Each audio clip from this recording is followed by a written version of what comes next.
Welcome to the Word for Life podcast, a daily devotional covering the entire Bible from Genesis to Revelation.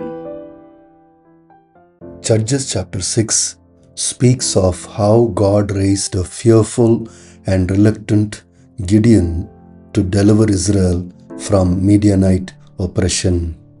You see, the Midianite oppression was so severe that the Israelites prepared shelters for themselves in mountain clefts, caves, and strongholds. From verse 3 we read, "Whenever the Israelites planted their crops, the Midianites, Amalekites, and other eastern peoples invaded the country. They camped on the land and ruined the crops all the way to Gaza, and did not spare a living thing for Israel, neither sheep, nor cattle, nor donkeys. They came up with their livestock and their tents like swarms of locusts. It was impossible to count them or their camels. They invaded the land to ravage it." In such disastrous conditions, the people of Israel cried out to the Lord. First, the Lord sent a prophet to them who rebuked them for disobeying God and worshipping the gods of the Amorites. Then God sent his angel to Gideon. God called Gideon a mighty warrior. The Lord even told him that he was with him. But Gideon responded in a sarcastic manner. He asked God, how could he be with him when Israel lived in slavery? You see, Gideon was upset and disappointed with the Midianite slavery. This pathetic situation had made him bitter. In verse 13 we read, Gideon replied, "But if the Lord is with us, why has all this happened to us? Where are all his wonders that our ancestors told us about when they said, 'Did not the Lord bring us up out of Egypt?' But now the Lord has abandoned us and given us into the hand of Midian." But the Lord encouraged Gideon. In verse 14, the Lord told him, "Go in the strength you have and save Israel out of Midian's hands. Am I not still sending you?"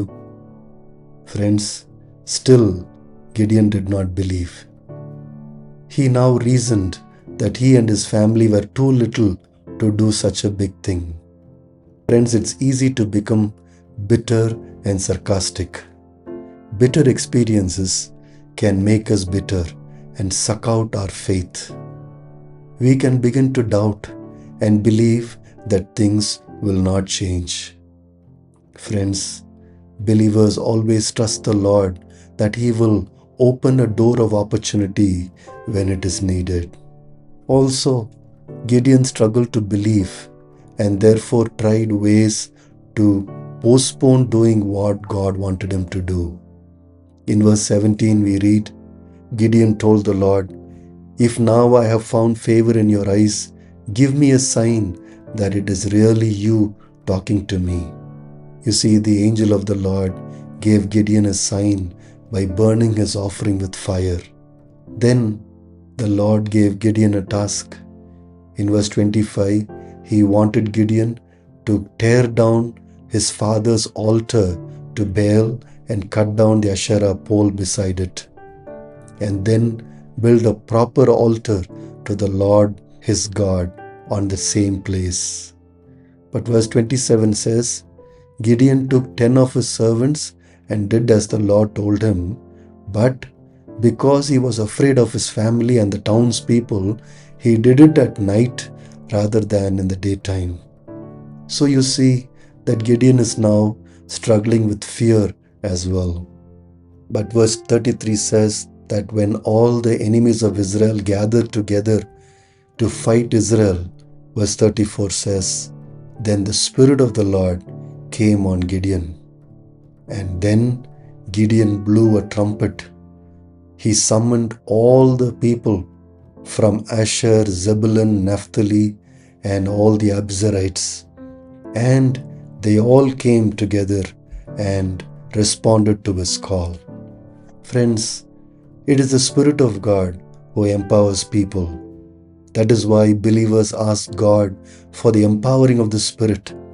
In the book of Judges, we often read how it was not the strength of the judges, but it was the empowering strength of the Spirit of God which made them do the task the Lord wanted them. Finally, in this chapter, we read how Gideon, even after people joining him, even after the Spirit filling him, he still gave in to doubts. Verse 36, Gideon said to God, "If you will save Israel by my hand as you have promised." And then Gideon asked for signs. Thankfully, God answered Gideon, but only because God wanted to fulfill his plan through him. Friends, did you know Gideon is the first person in the Bible to ask for signs? But believers trust God when God gives them enough clarity. They do not seek additional clarity and additional signs. Believers start moving in faith, knowing that things will become clear as we walk in faith. Thanks for listening. We'll see you tomorrow for the next episode of the Word for Life podcast.